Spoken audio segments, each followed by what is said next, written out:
तेरी हर हर अदा प्यारे दलीले बेमिसाली है। वो हैं अल्लाह वाले जो तुझे वाली कहें अपना, कि तू अल्लाह वाला है, तेरा अल्लाह वाली है। फ़कीरो बेनवाओ अपनी अपनी झोलियाँ भर लो, के बाड़ा बट रहा है फैज़ पर सरकार आली है। खुदा शाहिद के रोज़े हश्र का खटका नहीं रहता, मुझे जब याद आता है कि मेरा कौन वाली है। मुरादें मिल रही हैं शाद शाद उनका सवाली है, लबों पे इल्तिजा है हाथ में रोज़े की जाली है। अल्लाह तबारक व तआला की हम्द व सना और हुजूर नबी पाक साहिब लोलाक सयाहे अफलाक वाली ये दो जहां रहमत आलमिया राहत आशिका सल्लल्लाहु तआला अलैहि व आलिहि वसल्लम के दरबार में हदिये दुरूद सलाम पेश करने के बाद दुआ है कि अल्लाह पाक हमारी आज की नमाज जुमा की हाज़री अपनी बारगाह में कबूल व मंजूर फरमाए। माह रबीउल अव्वल की पुरकैफ घड़ियाँ हैं, जुमातुल मुबारक का दिन है। अल्लाह रब्बुल इज़्ज़त ने एक दफ़ा हमें फिर ज़िंदगी में ये बाबरकत और प्यारा महीना अता फरमाया है। यकीनी सी बात है कि इस महीने में हर मोमिन का दिल खुशी से बाग बाग हो जाता है।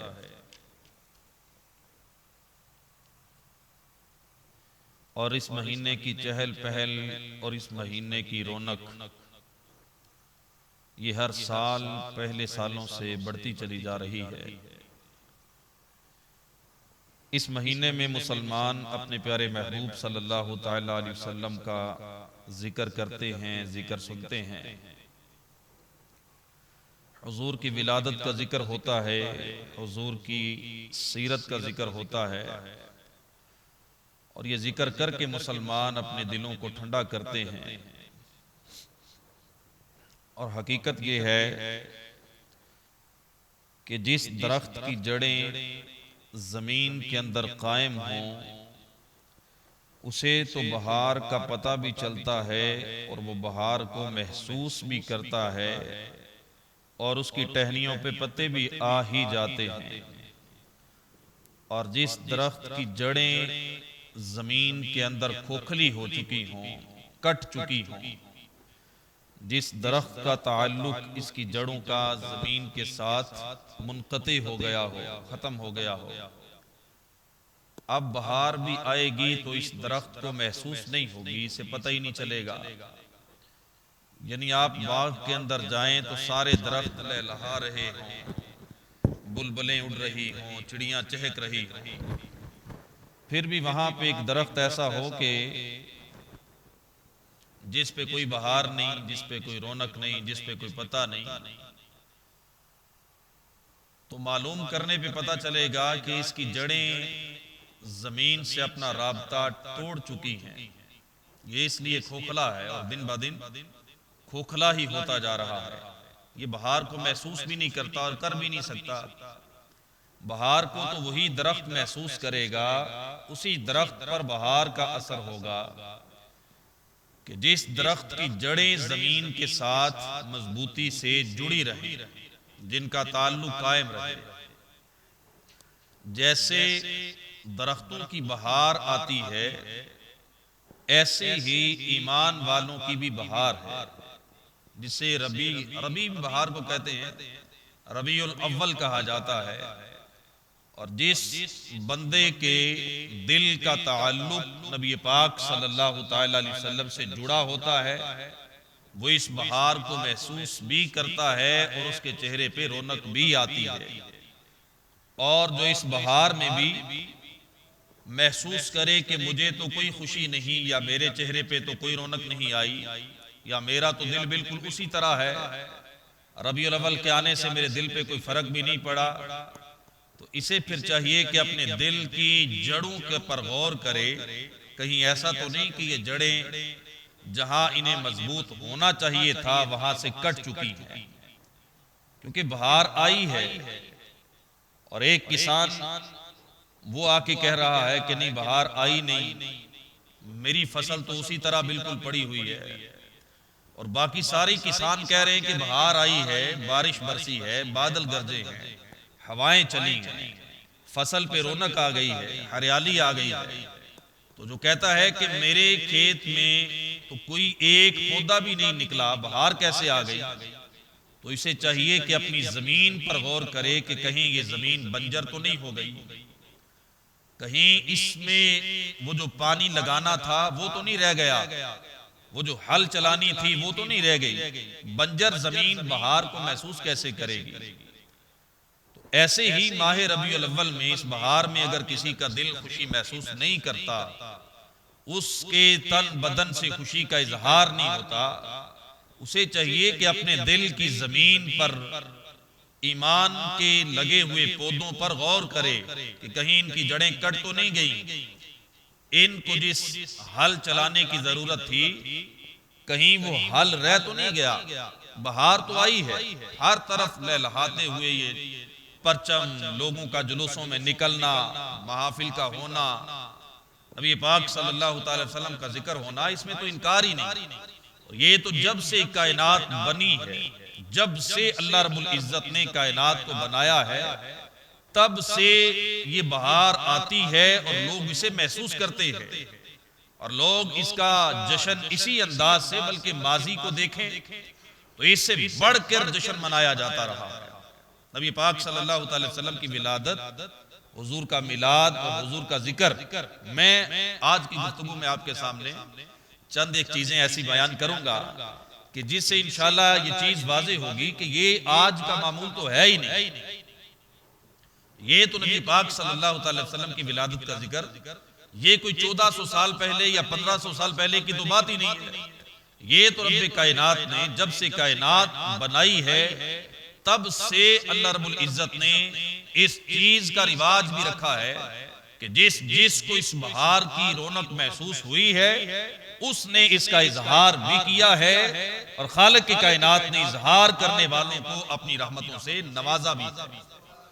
पक्की बात, नबी करीम सल्लल्लाहु अलैहि वसल्लम की विलादत और हुजूर का आना, ये अल्लाह रब्बुल इज्जत का वो एहसान है कि जिसका जिक्र खालिक की कायनात ने कुरान में भी किया है कि मैंने मोमिनों पर यह एहसान किया, लक़द मन्नल्लाहु अलल मुमिनीना इज़ बअस फ़ीहिम रसूला, बेशक अल्लाह ने मोमिनों पर यह एहसान किया है कि उन्हें अपना रसूल अता फरमाया। ये एहसान है, और एहसान भी ऐसा है कि जिसका जिक्र अल्लाह ने खुद किया है कि मैंने तुम्हारे ऊपर एहसान किया है, मैंने तुम पर ये एहसान किया कि तुम्हें अपना महबूब अता फरमाया है। ये अल्लाह रब्बुल इज्जत का वो एहसान है कि जिसका शुक्र अदा करने के लिए और जिसका जिक्र करने के लिए और अल्लाह रब्बुल इज्जत की बारगाह में हदिये शुक्र अदा करने के लिए हर साल इस तरह का माहौल बनता है। लोग महाफिल करवाते हैं, जिक्र रिसालत माब सल्लल्लाहु ताला अलैहि वसल्लम होता है, कोई सीरत बयान करता है, कोई सूरत का बयान करता है, कोई हिजरत का बयान करता है, कोई मक्के की बातें करता है, कोई मदीने की बातें करता है। ये नस्ल दर नस्ल जो सिलसिला चलता रहा है, ये कायम दायम है। और हकीकत ये है अल्लाह के महबूब सल्लल्लाहु ताला अलैहि वसल्लम का जिक्र दिन ब दिन बढ़ेगा, बढ़ रहा है और बढ़ेगा, ये कम नहीं होगा। इसकी वजह पता है क्या है? इसकी वजह यह है कि खालिक की कायनात ने कुरान मजीद में ये इरशाद फरमाया है, वलल आखिरतु खैरुल लका मिनल ऊला। सूरत दुहा में अल्लाह कहता है कि ए महबूब, तेरा आने वाला वक्त पहले वक्त से ज्यादा बेहतर होगा।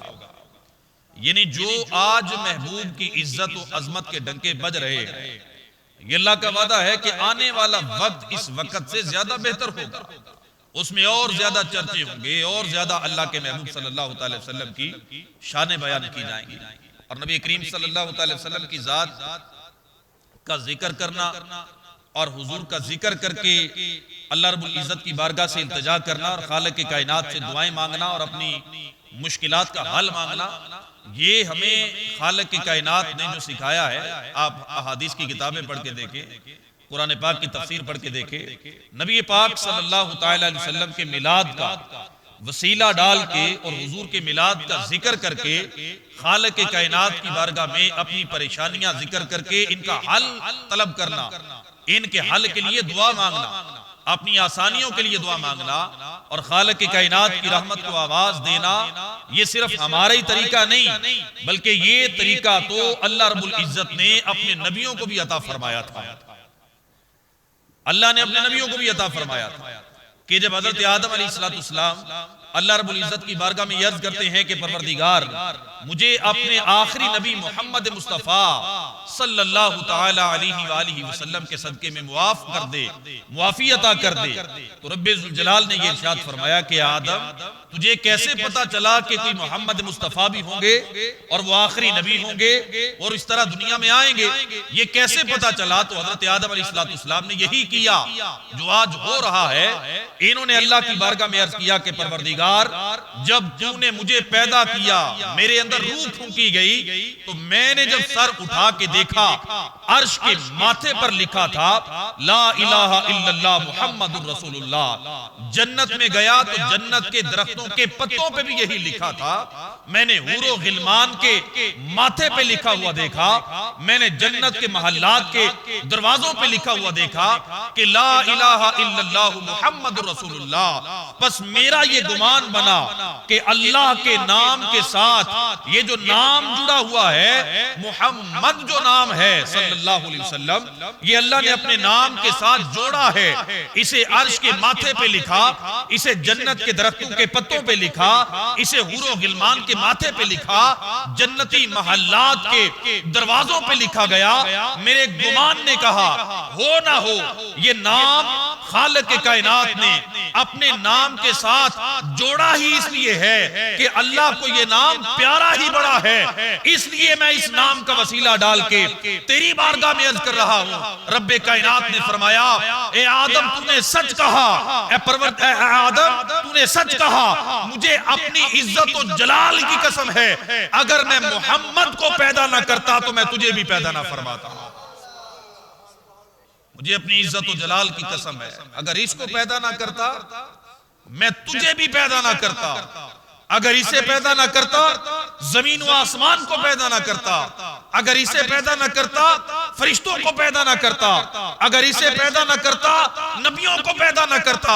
ये सारी कायनात मैंने बनाई ही इस महबूब के लिए है, जिस महबूब का वसीला डाल के तू मेरी बारगाह में आज दुआ कर रहा है। ये तो एक लंबा सिलसिला है। अब गौर करें कि ये कितनी पुरानी बात है जो मैं आपको सुना रहा हूं। फिर हजरत आदम अलैहिस्सलाम का तरीका मुबारक ये था, नबी करीम सल्लल्लाहु अलैहि वसल्लम का मिलाद के हवाले से आपका तरीका मुबारक ये था। आज अगर मैं आपको ये कहूं कि आप अपने घरों में मिलाद करवाएं, अपने घरों में नबी पाक सल्लल्लाहु अलैहि वसल्लम की महफिल मुनाकिद करें, इसका मतलब हरगिज ये नहीं है कि आप ऐसी महफिल करवाएं कि जिसमें आप बड़े बड़े उलमा को बुलाएं, बड़े बड़े नात खानों को बुलाएं, बड़े बड़े लंबे चौड़े आप लंगर पकाएं, बड़े आप खर्चे करें, बड़ी आप लाइटिंग करें। नहीं नहीं, मिलाद तो इस चीज का नाम है कि आप अकेले में बैठ जाएं या 4 लोगों को बिठाएं, बिठा के अपने प्यारे महबूब सल्लल्लाहु अलैहि वसल्लम का जिक्र करें, महबूब की नात पढ़ें, महबूब की सीरत बयान करें, महबूब की सूरत बयान करें, कुरान की आयतें पढ़ें जिनमें अल्लाह ने महबूब के चेहरे का जिक्र किया है, महबूब की जुल्फों का जिक्र किया है, महबूब के सीने मुबारक का जिक्र किया है, जिसमें अल्लाह पाक ने महबूब के शहर की कस्में उठाई हैं, महबूब की उम्र की कस्में उठाई हैं, महबूब के जमाने की कस्में उठाई हैं। घर में बैठ के ये सारा कुछ करके, खाना बना के, खुद ही खा के अल्लाह के नबी में पेश कर दो। वहां अल्लाह के महबूब की बारगाह में माल नहीं देखा जाता, दौलत नहीं देखी जाती, तुम्हारे दिल देखे जाते हैं। सोना मुखड़ा ना मुखड़े दा दिल वेखदा, ओ वेखे गुलामा दा दिल वेखदा। ये महफिल मिलाद है। मैं ये दावत देता हूं, या उलमा आपको दावत दें कि घरों में मिलाद करवाएं, तो आप ऐसा करें कि अपनी औलाद को बिठा लें, बीवी बच्चों को बिठाएं, भाइयों को बिठाएं, बिठा के अल्लाह के महबूब का जिक्र किया जाए। और ये सुन्नत पता है किसकी है? ये सुन्नत किसकी है कि अपने घर वालों को जमा करना, बेटों को जमा करना, अहलिया को बिठा लेना, अपने अजीजों अकारब को बिठा लेना और बिठा के हुजूर की विलादत का जिक्र करना। यही हजरत आदम अलैहिस्सलाम का तरीका है कि जब आप अपने वफात का वक्त करीब आया, आपने अपने बेटों को बुलाया और बुला के कहा कि मेरे बेटों, तुमने महसूस किया है कि सारी जिंदगी मैं एक हस्ती का जिक्र तुम्हारे सामने करता रहा, मैं मोहम्मद मुस्तफा सल्लल्लाहु अलैहि वसल्लम का जिक्र करता रहा। ए मेरे बेटो सुनो, मोहम्मद मुस्तफा सल्लल्लाहु अलैहि वसल्लम वो आखिरी नबी हैं जो होंगे तो मेरी औलाद में, लेकिन खालिक के कायनात ने सारी कायनात की सरदारी अता फरमाएगा। ये वो नबी होंगे जिनकी खातर अल्लाह रब्बुल इज्जत ने सारी दुनिया को बनाया है, जिनकी खातर अल्लाह ने अपने नबियों को बनाया है, जिनकी खातर अल्लाह ने जन्नत और दोज़ख को बनाया है, जिनकी खातर खालिक के कायनात ने तुम्हारे बाप हजरत आदम अलैहिस्सलाम को पैदा किया है। ये जिक्र तो हजरत आदम अलैहिस्सलाम भी करते रहे, अपनी औलाद के सामने बैठ के यही काम करते रहे। ये काम किया है और सुन्नत आदम अलैहिस्सलाम है, और सुन्नत अंबिया भी इसे कह सकते हैं। इसलिए कि तफसीर नईमी के अंदर मुफ्ती साहब ने लिखा है कि हजरत सुलेमान अलैहिस्सलाम अल्लाह के नबी, ये एक दिन अपने तख्त पर कहीं तशरीफ ले जा रहे थे, तो रास्ते में एक ऐसा मकाम आया कि हजरत सुलेमान अलैहिस्सलाम ने अपने गुलामों से अपने तख्त को हुक्म दिया कि जमीन पे आ जा। ये तख्त जमीन पे आ गया, आपने वहां पे उस तख्त से आप उतरे और आपने अपने गुलामों को कहा कि तुम भी अपने जूते उतार लो। इन्होंने जूते उतारे, नंगे पैर इन्होंने ये सफर तय किया। 11 मील का ये सफर नंगे पैर तख्त से उतरकर पैदल इन्होंने तय किया। अपने साथियों से फरमाया कि ये 11 मील का मैदान सभी लोग नंगे पांव पैदल चलकर तय करेंगे। जब ये मैदान तय हो गया, फिर तख्त लाया गया, तख्त सजाया गया, इस पर आपके गुलाम जब आके बैठ गए, फिर हजरत सुलेमान अलैहिस्सलाम ने कुछ देर वहां क़याम फरमाया, कुछ देर ठहरे, एक महफिल कायम की। लोग सामने बैठे हैं, आप उनके सामने बैठ के जिक्र कर रहे हैं, महफिल कायम की गई, उसमें आपने एक तकरीर की। उस तकरीर में आपने लोगों को बताया कि मैंने ये 11 मील का सफर खुद भी पैदल तय किया है, तुम्हें भी पैदल तय करवाया है। इसकी वजह क्या है? इसकी वजह क्या है? मैं तुम्हें इसकी वजह बताऊंगा। आपने अपनी तकरीर के अंदर इसकी वजह बयान फरमाई। आपने कर फरमाया कि मेरे उम्मतियों सुनो, एक वक्त आएगा, एक वक्त आएगा, वाइज़ अख़ज़ल्लाहु मीसाक़न नबिय्यीन लमा आतैतुकुम मिन किताबिन व हिकमा। अल्लाह ने कुरान में नबियों को कह दिया, कुरान में फरमाया कि मैंने नबियों को कह दिया, जब नबी अभी आलम अरवाह में थे, सारे नबियों को कह दिया, इनसे मिसाक लिया, पक्का वादा लिया कि मेरे नबियों, मेरा आखिरी नबी मोहम्मद मुस्तफा सल्लल्लाहु अलैहि वसल्लम वो तशरीफ लाएगा, उसकी आमद होगी। हजरत सुलेमान अलैहिस्सलाम ने अपने उम्मतियों से कहा, फरमाया कि एक वक्त आएगा जब वो आखिरी नबी मोहम्मद मुस्तफ़ा सल्लल्लाहु अलैहि वसल्लम तशरीफ लाएंगे।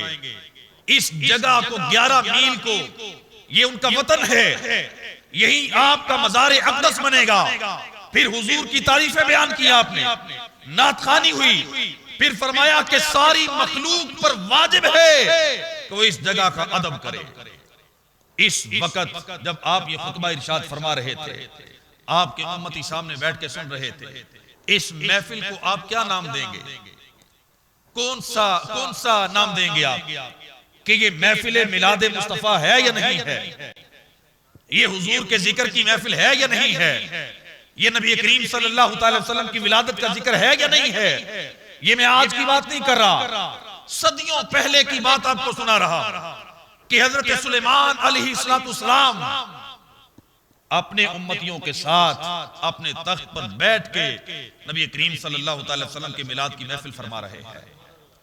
तो मैं इसलिए दावत देता हूं कि आप महफिल मिलाद में जब बैठें, आप अपने घर में महफिल मिलाद करें या मस्जिद में महफिल मिलाद में बैठें, आप इस चीज को सामने रखिएगा कि ये महफिल मिलाद करना, नबी करीम सल्लल्लाहु अलैहि वसल्लम के मिलाद का जिक्र करना, ये कोई मामूली बात नहीं है, ये सुन्नत अंबिया है। ये क्या है? सुन्नत अंबिया है। ये क्या है? सुन्नत अंबिया अलैहिस्सलातु वस्सलाम है। इसी काफिले में, ये जो काफिला चल रहा था ना हज़रत सुलेमान अलैहिस्सलाम का, इसी काफिले में एक बादशाह भी था, आपकी एक सल्तनत का बादशाह भी था। वो आपकी खिदमत बाबरकत में बैठा था। जब उसने मेरे और आपके आका की तारीफ सुनी, जब हुजूर की नात सुनी, इसने आंखें झुका के हजरत सुलेमान की खिदमत में अर्ज किया, हुजूर अगर आप इजाजत दें, अगर आप इजाजत दें, मैं आपका काफिला छोड़ के यहां पे डेरा लगा के बैठ जाऊं। ये पहला बंदा है जो मेरे नबी के इंतजार में यहां बैठा है। ये पहला आशिक रसूल है जो नबी का जिक्र सुन के हुजूर के इंतजार में बैठ गया। हजरत सुलेमान अलैहिस्सलाम ने फरमाया कि तुझे इजाजत है। ये तुबा नामी बादशाह बैठ गया। इसी के नाम से इस शहर का नाम भी तुबा, बाद में तबा और बाद में तैबा हो गया। यही मदीना था जिसका पहले नाम तैबा था। फिर इस बादशाह की वहां नस्लें गुजरी। इसने हुजूर की मोहब्बत में खत लिखा कि या रसूलुल्लाह सल्लल्लाहु अलैहि वसल्लम, मैं आपके आने से पहले आप पे ईमान ला चुका, मैं आपको देखे बिना आपसे मोहब्बत कर बैठा, मैं सारी जिंदगी आपके इंतजार में, आपकी मोहब्बत में, आपके इश्क में गुजार के इस दुनिया से जा रहा हूं। इस गुलाम की गुलामी को अपनी बारगाह में कबूल फरमा लीजिएगा। ये खत लिखा, अपने बेटों को दिया, इस दुनिया से चला गया। इसके बेटे आए, वो भी खत लेके अमानत संभाल के रखते रहे। उनके जाने का वक्त आया, उन्होंने भी वो खत अपने बेटों को दे दिया। चलता चलता ये खत इसी नस्ल में चलता रहा। पता है ये किसके पास पहुंचा? ये खत चलते चलते मदीना तैयबा के अंदर पहला आशिक रसूल जिसने अपने हाथों से खत लिखा था, इसका खत चलता चलता नस्ल दर नस्ल आके हजरत अबू अयूब अंसारी के हाथों में ठहर गया, जिन्हें मेजबान रसूल भी कहा जाता है। मदीने के अंदर हजरत अबू अयूब अंसारी ये खत अमानत के तौर पे अपने पास रखा हुआ है। ये भी इंतजार में बैठ गए। इतनी नस्लों ने मेरे आका का इंतजार किया था, ये भी इंतजार में बैठ गए और इंतजार करते रहे। फिर वो दिन भी आया जब मदीने की गलियों में ये ऐलान होने लगा कि तला अल बद्रु अलैना, आज हमारे महबूब हिजरत करके मदीने में आ रहे हैं। बड़े बड़े लोगों ने हुजूर की बारगाह में आके कहा कि या रसूलुल्लाह सल्लल्लाहु अलैहि वसल्लम, हमारे घर में ठहर जाइए, हमारे घर में ठहर जाइए। सरकार ने फरमाया कि मेरी ऊँटनी मामूर मिन अल्लाह है, जहां ये ठहरेगी हम वहीं कयाम करेंगे। कई लोग चारा लेके ऊँटनी के सामने आ गए कि इसको चारे का लालच देके अपने घरों में ले जाए, लेकिन हुजूर की ऊँटनी चलती रही चलती रही। ये हजरत अयूब अंसारी रदियल्लाहु ताला अन्हु के मकान के सामने आके ठहरी। आप तसव्वुर तो करें, सारी जिंदगी जिन्होंने हुजूर की आमद का इंतजार किया, नस्लों ने इंतजार किया था।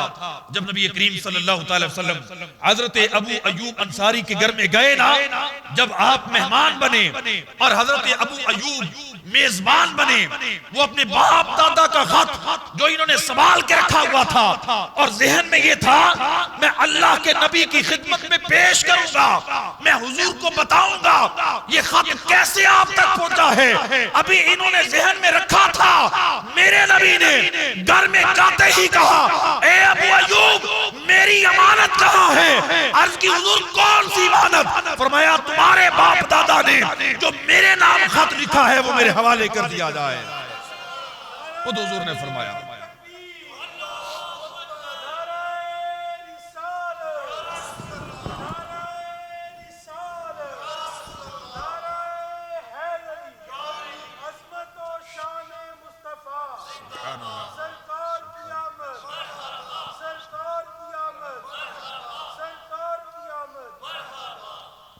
उस वक़्त हजरत अय्यूब अंसारी ने यह खत हुजूर की खिदमत में पेश किया था।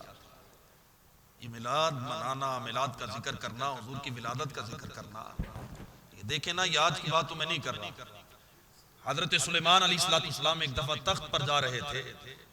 ये तफसीर नईमी पारा नंबर 17 में मुफ्ती साहब ने लिखा है। एक मरतबा तख्ते सुलेमानी उड़ता हुआ जा रहा था।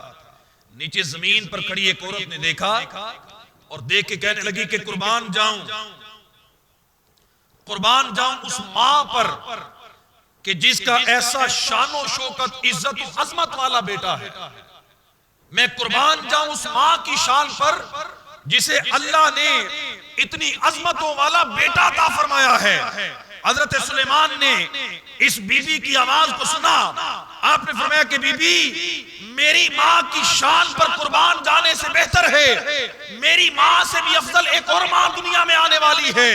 अरे मेरी माँ की शान पर कुर्बान ना जा, कुर्बान होना है तो मोहम्मद मुस्तफा की माँ पे कुर्बान होना जिन्हें अल्लाह ने मोहम्मद जैसा बेटा अता फरमाया है। सुभान अल्लाह व बिहम्दिही।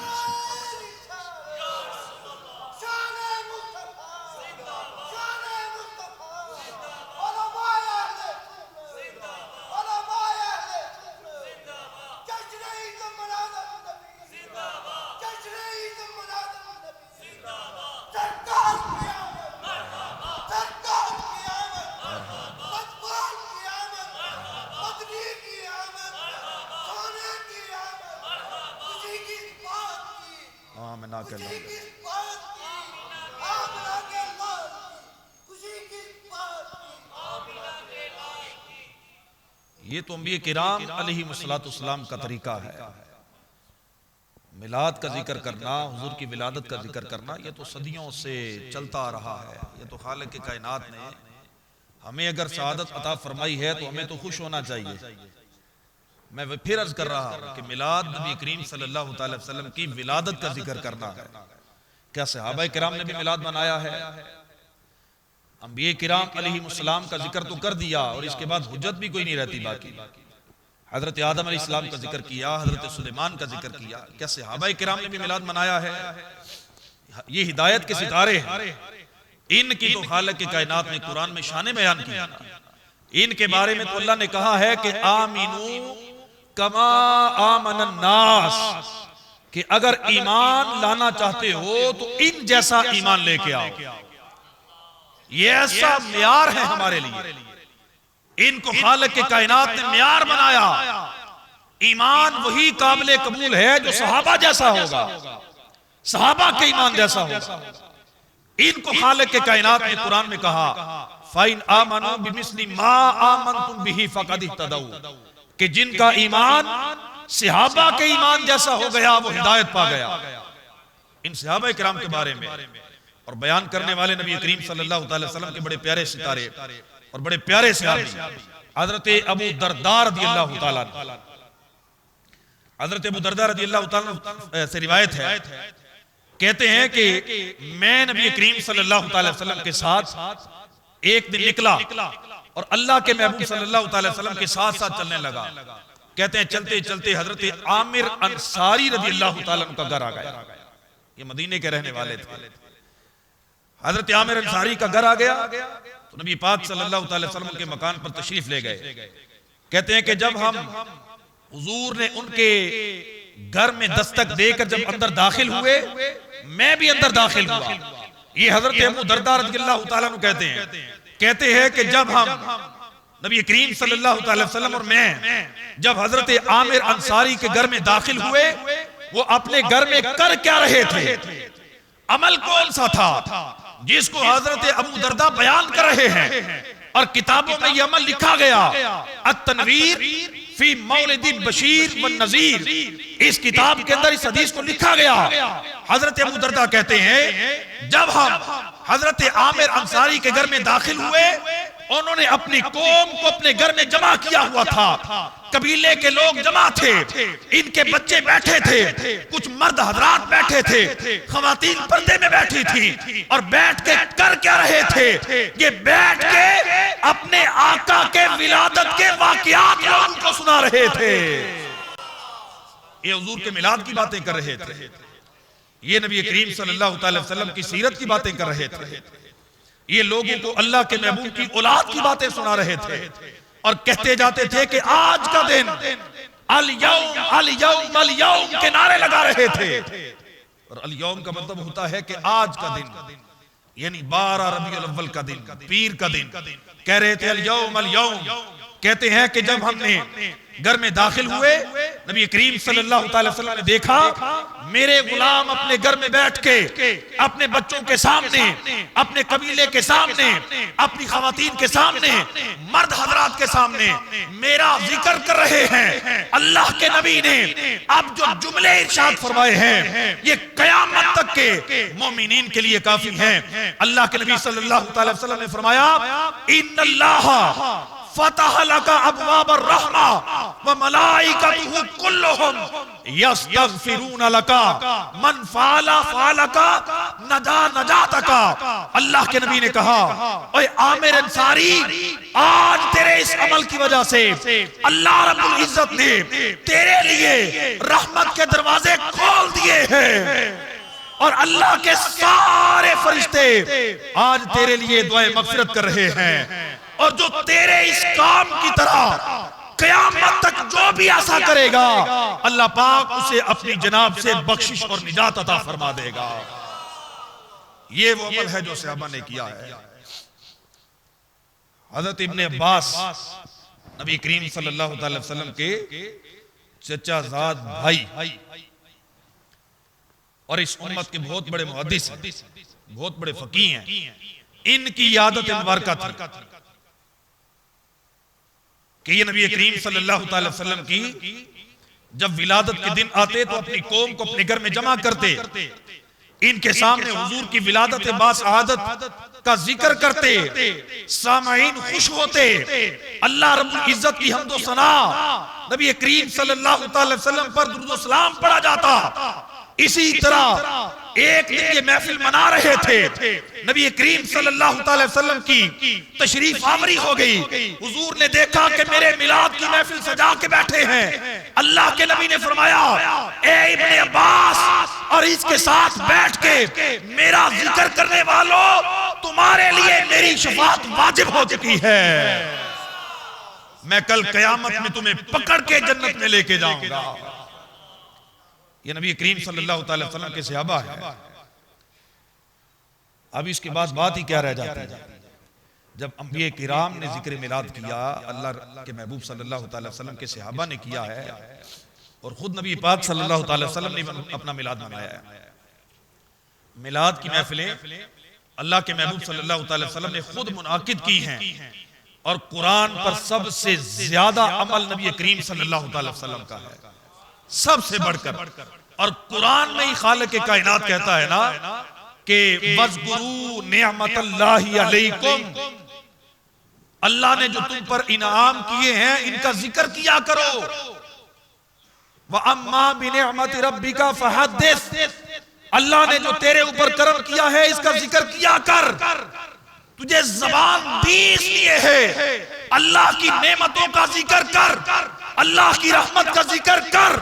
और खालिक के कायनात की इज्जत की कसम है, अल्लाह रब्बुल इज्जत ने कायनात में जितनी भी नेमतें उतारी हैं, सबसे बड़ी नेमत मोहम्मद मुस्तफा सल्लल्लाहु अलैहि वसल्लम की जात है। सबसे बड़ी नेमत है, सबसे बड़ी रहमत है, सबसे बड़ा करम है, सबसे बड़ा फजल है, सबसे बड़ा एहसान है तो फिर नबी करीम सल्लल्लाहु अलैहि वसल्लम जब एहसान भी है, नेमत भी है, रहमत भी है, फजल भी है, फिर हमें अल्लाह ने ज़बानें किस लिए दी हैं? ज़बान किस लिए दी है? इसलिए दी है कि तुम अल्लाह की नेमत का चर्चा किया करो, अल्लाह की नेमत का जिक्र किया करो। अल्लाह की नेमत तुम्हारी ज़बान से बार बार अल्लाह की नेमत का जिक्र हो, ये कुरान तुम्हें हुक्म देता है। अगर कुरान का हुक्म न मानेगा, अल्लाह की नेमत का जिक्र न करेगा, खालिक कायनात तुझे अल्लाह की नेमत से ऐसा दूर कर देगा, ऐसा महरूम कर देगा कि 12 रबीउल अव्वल आएगा, लोग खुशियां मनाएंगे, तू अपने घर में बैठ के कुड़ रहा होगा, रो रहा होगा, चीख रहा होगा, चिल्ला रहा होगा। ये हो क्या गया? आपको पता है जब नबी करीम सल्लल्लाहु अलैहि वसल्लम की विलादत करीब थी, विलादत होने वाली थी, उस वक्त का मंजर जो किताबों में लिखा है, नबी करीम सल्लल्लाहु अलैहि वसल्लम की विलादत जब होने वाली थी, खालिक कायनात ने ये साहिब जामिउल मुअज्जज़ात अल्लामा शेख मोहम्मद वाइज रहावी ने लिखा है, कहते हैं कि अल्लाह ताला ने 4 टहनियों वाला एक खूबसूरत दरख्त पैदा फरमाया, इसका नाम रखा शजरुल यकीन। फिर अल्लाह ने इस दरख्त पर नूरे मोहम्मद सल्लल्लाहु अलैहि वसल्लम को एक ताऊस की सूरत में बिठा दिया। कायनात बनने से पहले की बात है, ये कायनात की इब्तिदा है। तो उस ताऊस ने उस दरख्त में बैठ के 70,000 साल अल्लाह की तस्बीह बयान की, 70,000 साल। इसके बाद अल्लाह ने आईना हया बनाया और आईना हया को बना के इस ताऊस के सामने रखा, अपने हुस्न जमाल को देखा इस ताऊस ने, तो इसने अल्लाह की बारगाह में 5 सजदे किए, इस ताऊस ने 5 सजदे किए। फिर वो ताऊस जो नूरे मोहम्मद था असल में सल्लल्लाहु अलैहि वसल्लम, जब अल्लाह ने इस पर रहमत की निगाह डाली तो ये शर्म और हया से पसीने में शराबूर हो गया। इस ताऊस को पसीना आया, इस नूर के सरे मुबारक का पसीना अल्लाह ने लिया। ये जो नूर था दरख्त के ऊपर, इसके सर का पसीना लिया अल्लाह ने, इस पसीने से सारे फरिश्तों को पैदा कर दिया। इसके चेहरे से पसीना लिया खालिक कायनात ने अर्श, कुर्सी, लोग, कलम, सूरज, चांद, अजाबात नूर, कवाकिब, अजायबात आलम सब बना डाले। फिर सीने से पसीना लिया, जब मेरे नबी के नूर के सीने का पसीना लिया, इससे अंबिया और मुरसलीन को बनाया। फिर पुश्ते मुबारक से पसीना लिया, इससे बैतुल मामूर को बनाया, काबतुल्लाह को बनाया। फिर कायनात की मस्जिदें बनाई गई। फिर हुजूर के अबरूए पाक से पसीना लिया गया, अबरूए पाक से मोमिनीन और मोमिनात पैदा हुए। फिर हुजूर के कदमान, हुजूर के कदमों मुबारक से पसीना लिया गया, इससे मशरिक और मगरिब, शमाल और जुनूब बनाए गए। फिर खालिक के कायनात ने दुनिया को पैदा करने के बाद मेरे महबूब सल्लल्लाहु अलैहि वसल्लम के नूर को फरमाया कि चारों तरफ देख। मेरे नबी के नूर ने जब चारों तरफ देखा, नूर ही नूर नजर आया। खालिक के कायनात की बारगाह में अर्ज की, ए परवरदिगार ये नूर कैसा है? अल्लाह ने फरमाया, ए महबूब तेरे चारों तरफ जो नूर है, एक तरफ सिद्दीक़ अकबर का नूर है, एक तरफ फारूक आज़म का नूर है, एक तरफ उस्मान गनी का नूर है, एक तरफ मौला अली का नूर चमक रहा है।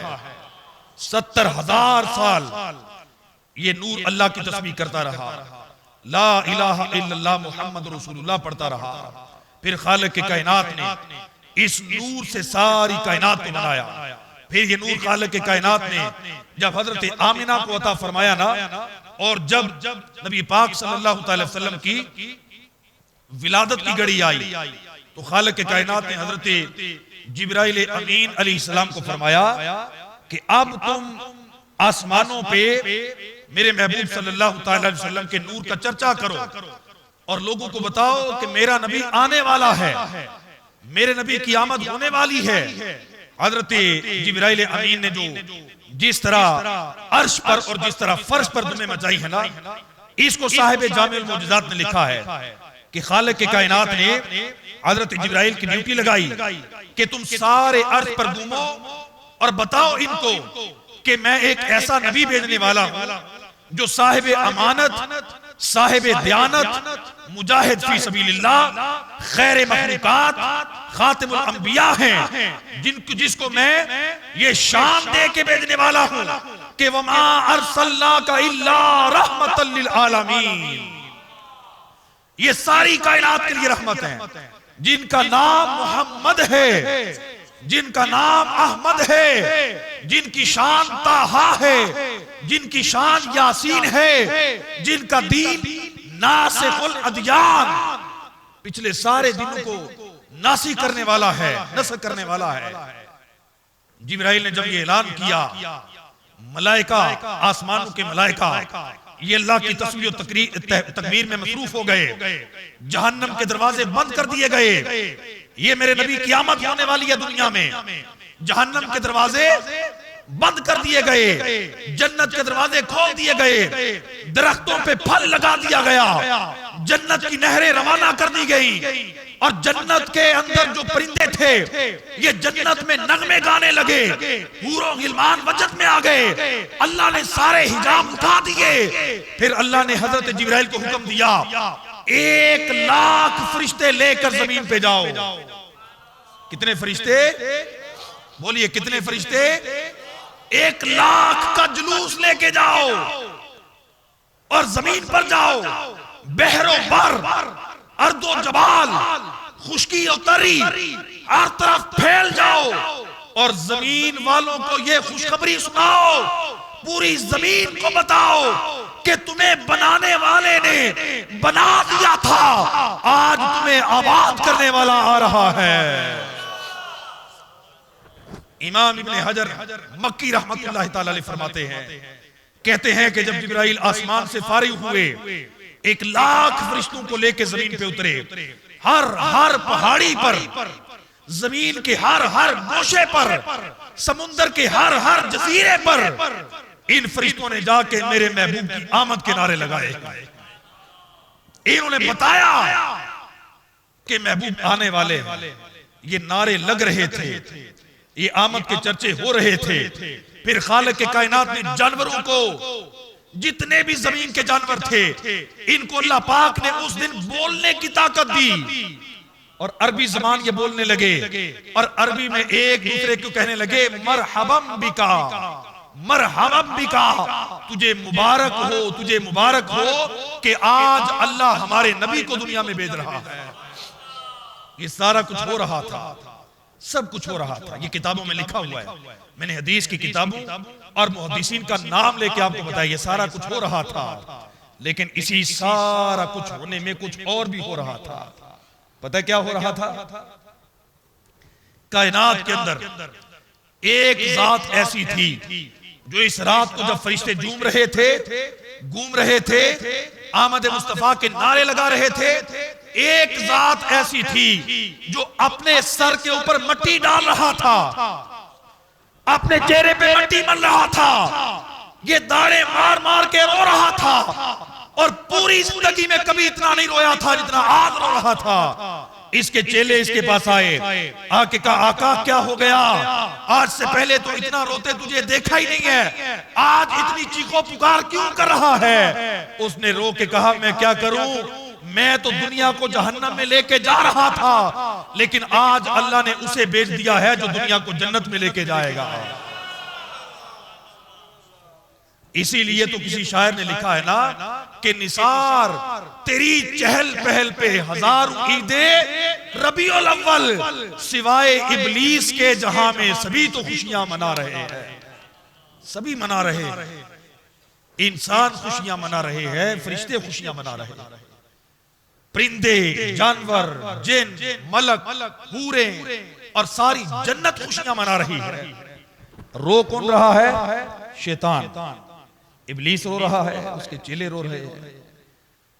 तो आज भी महफिल मिलाद मुस्तफा सल्लल्लाहु अलैहि वसल्लम हो या जिक्र मुस्तफा हो, आज भी किसी को देख के अपने अपने ज़हनों में वसवसा नहीं आने देना। सुन्नत अंबिया है और सुन्नत रसूल है और सुन्नत सहाबा है, इससे बड़ी कोई बात नहीं। इसके बाद आपको कोई दलील नहीं चाहिए, इसके बाद आपको कोई सवाल परेशान ना करे कि जो काम अल्लाह के नबियों ने किया, जो काम नबी अलैहिस्सलाम के सहाबा ने किया है, फिर इस काम के करने से कोई हमें मना कैसे कर सकता है? तो कैसे मना कर सकता? मोहब्बत की बात है, ये मोहब्बत की बात है। सहाबा किराम को किसी ने नहीं कहा था, किसी ने कभी नहीं कहा था कि तुम अपने घर में लोगों को जमा करके हुजूर का मिलाद करो, हुजूर के मिलाद का जिक्र करो। कभी किसी ने नहीं कहा, लेकिन कर रहे थे, इन्होंने किया भी, और नबी पाक सल्लल्लाहु अलैहि वसल्लम ने इनके इस अमल को पसंद भी फरमाया है। अल्लाह के महबूब सल्लल्लाहु अलैहि वसल्लम ने दुआएं भी दी हैं। ये मैं दावत दे रहा था, मैंने शुरू में अर्ज किया ना कि मिलाद के लिए जरूरी नहीं है कि आप महंगे महंगे उलमा, महंगे महंगे नातखान बुलाओ। मिलाद के लिए ये जरूरी है आप अपनी औलाद को लेके बैठो, घर वालों को लेके बैठो, जितना आपको अपने नबी की सीरत आती है आप उतना बयान कर दो, जितनी आपके घर वालों को नबी की सीरत आती है आप उतनी बयान कर दो, जो नात आपको आती है वो आप पढ़ लो, जो नात आपके बेटों को आती है वो पढ़ ले। फिर अच्छा सा खाना पकाएं, अपने बच्चों को खिलाएं, घर वालों को खिलाएं। अल्लाह के महबूब की बारगाह में अर्ज कर दें कि या रसूलल्लाह सल्लल्लाहु अलैहि वसल्लम, क़यामत के दिन जब आपके गुलामों को बुलाया जाए कि मिलाद मनाने वाले आ जाए, उन गुलामों में मुझको भी शामिल फरमा लीजिएगा, मेरा नाम भी आपके गुलामों में आ जाए। मजा तब है सरकार महशर में कह दें, वो देखो हमारा गुलाम आ रहा है, वो देखो हमारा गुलाम आ रहा है। हुजूर आए जमाने में बहार अंदर बहार आई, जमीन को चूमने जन्नत की खुशबू बार बार आई। मेरे नबी की विलादत कोई आम वाकया नहीं था। ये सारी रौनकें जो मैंने आपके सामने जिक्र की है, ये खालिक के कायनात ने लगाई, फिर रब्बे कायनात ने अपने महबूब को दुनिया में भेजा है। 1 लाख का जुलूस हम निकाल सकते, अब तो 100, 150, 1000, 2000 पे चले जाएंगे। खालिक के कायनात ने महबूब की आमद पे 1 लाख का जुलूस निकलवाया, 1 लाख का, और जमीन के चप्पे चप्पे पे जिक्र मुस्तफा करवाया, हुजूर की आमद का जिक्र करवाया। तो जब अल्लाह रब्बुल इज्जत जिक्र करवा रहा है, अल्लाह के फरिश्ते कर रहे हैं, अल्लाह के नबी कर रहे हैं, अल्लाह के नबी के सहाबा कर रहे हैं, फिर हम भी करेंगे। बोलो तो सही, सारे करेंगे, इंशाअल्लाह करेंगे। जुलूस में भी जाएंगे, महफिलों में भी जाएंगे, नाते भी पढ़ेंगे। शैतान लाख वसवसे डाले, इसे कह देना कि थोड़े दिनों के लिए चला जा, तू जो भी कर लेगा, मैंने जुलूस भी मनाना है, सरकार की खुशी भी मनानी है, लेकिन मनानी शरीयत के दायरे में रह के। यह भी एक बड़ा मसला है कि खुशी भी मनानी है, शरीयत के दायरे में रहकर मनानी है। जुलूस मनाना, जुलूस निकालना कोई गुनाह नहीं, लंगर बांटना कोई गुनाह नहीं, महफिल मिलाद करना कोई गुनाह नहीं, नारे लगाना कोई गुनाह नहीं, लेकिन इन सारी चीजों को करते हुए किसी मुसलमान को तकलीफ देना यह बहुत बड़ा गुनाह है। आपका जुलूस अगर रास्ते बंद करके निकलता है, लोगों को परेशान करके निकलता है, खुदा के लिए आप जुलूस ना निकालिएगा। आपकी गली अगर ऐसी सजावट आप करते हैं कि आने जाने वालों के लिए रास्ता बंद करना पड़ता है, पहाड़ियां बना के आप लोगों की मुश्किलात में इजाफा कर रहे हैं, खुदा का वास्ता ना कीजिएगा। घर में बैठ जाएं, ना पहाड़ी बनाएं ना गली सजाएं। पहाड़ी बनाना, गली सजाना, खुशी मनाना ये मुस्तहब है। ये क्या है? मुस्तहब है, सवाब का काम है।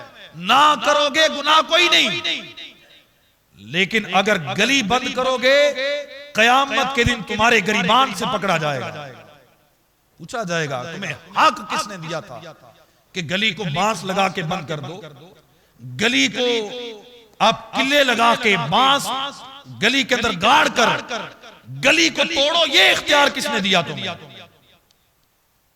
रस्सियां लगा के चंदा इकट्ठा करके लोगों को परेशान करो, ये इख्तियार किसने दिया तुम्हें? मिलाद भी मनाना है, और मिलाद वो मनाना है जिससे अल्लाह भी राजी हो जाए, अल्लाह का नबी भी राजी हो जाए। बस वो मिलाद नहीं मनाना जिससे अल्लाह भी नाराज हो जाए, अल्लाह का रसूल भी नाराज हो जाए। अब देखें, आप अपने घर में महफिल करें, लेकिन आप इतनी बुलंद आवाज से स्पीकर लगा दें, इतनी ऊंची आवाज में स्पीकर लगा दें कि वो साथ वाले 10-15 घरों को परेशान करें, और उन घरों में मरीज भी हों, मजदूर बंदा भी हो जिसने रात को सोना हो, और आप रात के 1-2 बजे तक 12 बजे तक अपने स्पीकर इतनी आवाज में चलाएं, वो सो ना सके बेचारा, फजर की नमाज ना पढ़ सके उठ के आपकी वजह से, तो आपको सवाब मिलेगा या गुनाह होगा? गुनाह होगा ना। तो मिलाद मनाएं। मैंने अर्ज कर दिया, मिलाद मनाना गुनाह नहीं है, सरकार का जिक्र करना गुनाह नहीं है, जुलूस निकालना गुनाह नहीं है, झंडे लगाना कोई गुनाह नहीं है। अगर इन चीजों को कोई गलत कहता है तो वो खुद गलत है। इन चीजों पे कोई फतवे लगा रहा है या सोशल मीडिया पे कोई मुनाजरे के चैलेंज कर रहा है, उसे इग्नोर कर दें। वो शैतान की सुन्नत को अदा कर रहा है, हम सहाबा की सुन्नत अदा करेंगे। ये चीजें गलत नहीं है, लेकिन जो गलत हैं इन चीजों से हमने बचना है, खुद भी बचना है, अपने बच्चों को भी बचाना है। महफिल वो करें जिसमें किसी को तकलीफ ना हो, कोई परेशान ना हो।